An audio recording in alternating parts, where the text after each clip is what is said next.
Hi student, आपका स्वागत है Darbar senior secondary school English medium Sambharlake में।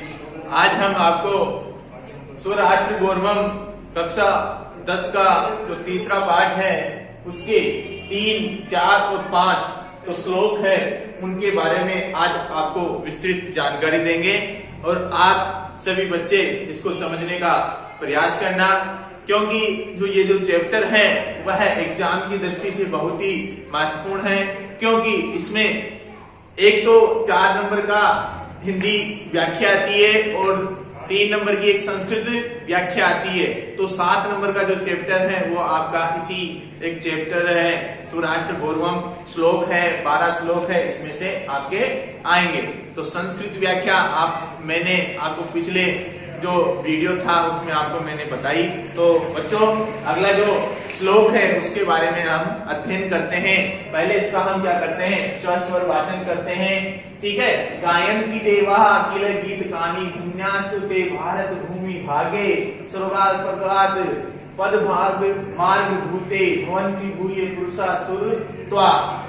ठीक है, दोबारा से उच्चारण करते हैं। गायन्ति देवा किल गीत कानी धन्यास्तु ते भारत भूमि भागे स्वर्गात् प्रगात् पद मार्ग भूते भवन्ति भूये पुरुषः सुरत्वात्, अर्थात सुरत्वात्। ठीक है, जो ये जो श्लोक है वो कहां से लिया गया है, विष्णु पुराण से लिया गया है। कहां से लिया गया है, विष्णु पुराण से लिया गया है। तो इसको समझने का प्रयास करते हैं। गायन्ति अर्थात गाते हैं, देवा मतलब देवता। गायन्ति अर्थात गाते हैं, देवा मतलब देवता। किले मतलब होता है निश्चय ही, किले मतलब क्या होता है, निश्चय ही। गीत गानी का मतलब क्या होता है, गुणगान करना, गीत गाना या गुणगान करना। गीत गाने का मतलब क्या हो गया, गुणगान करना, अर्थात देवता लोग क्या करते हैं, गुणगान करते हैं। किसका गुणगान करते हैं, जिससे ही देवता लोग गुणगान करते हैं, किसका, धन्यास्तु ते भारत भूमि भागे, अर्थात धन्य है वो पुरुष जो भारत की भूमि में जिन्होंने क्या किया है, जन्म लिया है। वह धन्य है जो भारत की भूमि में जिन्होंने जन्म लिया है। कौन गुणगान कर रहे हैं, देवता लोग गुणगान कर रहे हैं। किसके बारे में, कि वह मनुष्य, वह पुरुष जिसने भारत की भूमि पे जन्म लिया है, वह मनुष्य क्या है, धन्य है। वह मनुष्य धन्य क्यों है उसके बारे में बताते हैं। सर्वात अपवर्गात, तथा स्वर्ग और अपवर्ग, अपवर्ग का मतलब होता है मोक्ष, स्वर्ग का और मोक्ष का, पद मार्ग भूते अर्थात स्वर्ग और मोक्ष की प्राप्ति का एकमात्र रास्ता है, वह है भारत की भूमि। और इस भारत की भूमि पर जो मनुष्य है, भवन्ति मतलब होते हैं, भूय मतलब पुनः, अर्थात पुनः, पुरुष मतलब पुरुष, सुरत्वाद इस देवत्व के कारण, इस देवत्व के कारण, इस इंसानियत के कारण जो मनुष्य हैं वह बार बार इस पृथ्वी पर क्या करते हैं, जन्म लेते हैं, उत्पन्न होते हैं। क्यों होते हैं, क्योंकि ये स्वर्ग और अपवर्ग अर्थात स्वर्ग की प्राप्ति और मोक्ष की प्राप्ति का एकमात्र रास्ता क्या है, भारत की भूमि है। इसलिए ये जो लोग है, जो देवता है, इस पुरुष के लिए क्या करते हैं, गुणगान करते हैं। तो बच्चों, आपको समझ में आ गया होगा। एक बार फिर से मैं इसका आपको मैं हिंदी अर्थ बता देता हूँ। गायन्ति देवा किल गीत कानी, अर्थात गायन्ति मतलब गाते हैं, देवता लोग क्या गाते हैं, गुणगान करते हैं। किसका, जो मनुष्य है, जिन मनुष्य ने भारत की भूमि पे क्या किया है, जन्म लिया है, जिन मनुष्यों ने भारत की भूमि पर जन्म लिया है। स्वर्गात् अपवर्गात् पद मार्ग भूते अर्थात स्वर्ग और मोक्ष की प्राप्ति का एकमात्र रास्ता क्या है, भारत की भूमि है। भवन्ति भूये पुरुषा सुरत्वात्, अर्थात इसी प्रकार इस देवत्व के कारण, इसी इंसानियत के कारण जो लोग हैं बार बार इस पृथ्वी पर, इस भारत की भूमि पर क्या करते हैं, जन्म लेते हैं। इस प्रकार जो ये श्लोक है विष्णु पुराण से लिया गया। तो आप क्या करोगे, सर्वप्रथम जब आपको हिंदी व्याख्या करनी होगी तो आप लिखोगे प्रस्तुत श्लोक हमारी पाठ्य पुस्तक स्पंदना के कौन सा पाठ का नाम क्या है? स्वराष्ट्र गौरवम पाठ से लिया गया है। यह पाठ मूलतः विष्णु पुराण से संकलित है। ये जो पाठ है किससे संकलित है? विष्णु पुराण से संकलित है। इस पाठ में किसके बारे में बताया गया है? इस पाठ में भारत की भूमि पर जन्म लेने वाले अर्थात उसकी मनीषा के बारे में बताया गया है, महत्व के बारे में बताया गया है। चलते हैं हम चौथे श्लोक की ओर। संप्राप्य भारतीय जन्म सत्कर्मसु प्रांग मुख पीयूष कलशम हित्वा विष भांडम उपाश्रित। अर्थात जो ये श्लोक है वृत्त नारदीय पुराण से लिया गया है। कहां से लिया गया है? वृत्त नारदीय पुराण से लिया गया है। इस श्लोक में क्या कहा? संप्राप्य सम उपसर्ग प्र उपसर्ग आप धातु और ल्यप प्रत्यय, कौन सा प्रत्यय? ल्यप प्रत्यय से मिलकर बना है संप्राप्य। इस प्रकार सम उपसर्ग प्र उपसर्ग आप धातु ल्यप प्रत्यय से मिला है संप्राप्य। संप्राप्य का मतलब करता है प्राप्त करके। भारतीय अर्थात भारत में जन्म अर्थात जन्म, भारत भूमि पर जन्म प्राप्त करके अर्थात जन्म लेकर के, भारत की भूमि पर जन्म लेकर के सत्कर्मसु प्रांग मुख है अर्थात सत्कर्म अर्थात अच्छे कर्मों से विमुख हो जाता है। जो व्यक्ति भारत की भूमि पर क्या करता है? जन्म लेकर के, जो व्यक्ति भारत की भूमि पर जन्म लेकर के अपने अच्छे कर्मों से विमुख हो जाता है वह मनुष्य पीयूषम कलशम अर्थात पीयूष मतलब होता है अमृत। पीयूष का मतलब क्या होता है बच्चों? अमृत होता है। कलश मतलब घड़ा, पीयूष का घड़ा। हित्वा मतलब तक्त्वा, तक्त्वा मतलब त्याग कर, हित्वा तक्त्वा त्याग।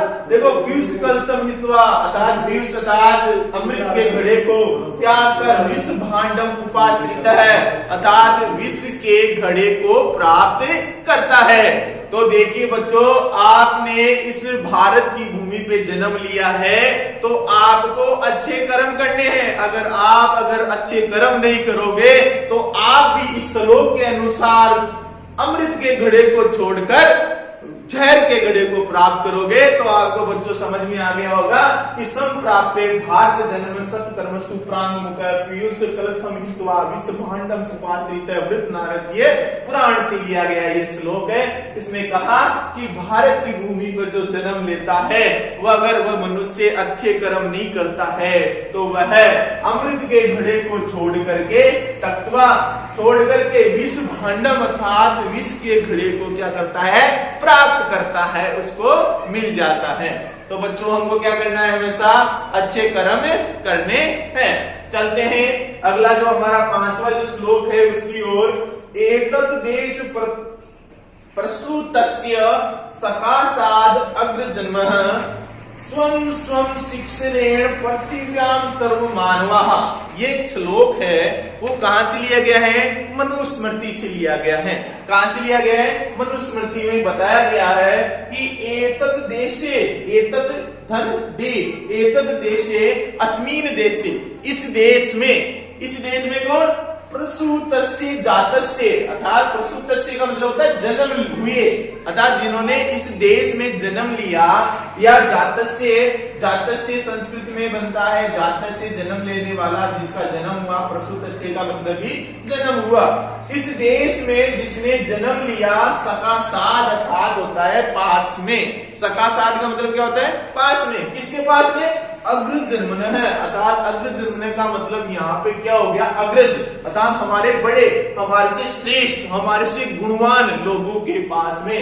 यहाँ क्या हो गया?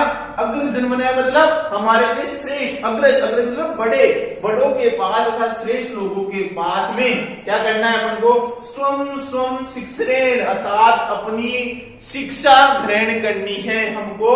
अपनी स्वयं अर्थात अपनी चरित्रता, अपना जो चरित्र है, अपने गुण है, व्यवहार है, उसके हिसाब से उनको शिक्षा प्राप्त करनी है। पृथ्व्या मतलब पृथ्वी पर, सर्व मानव मतलब सभी मानवों को।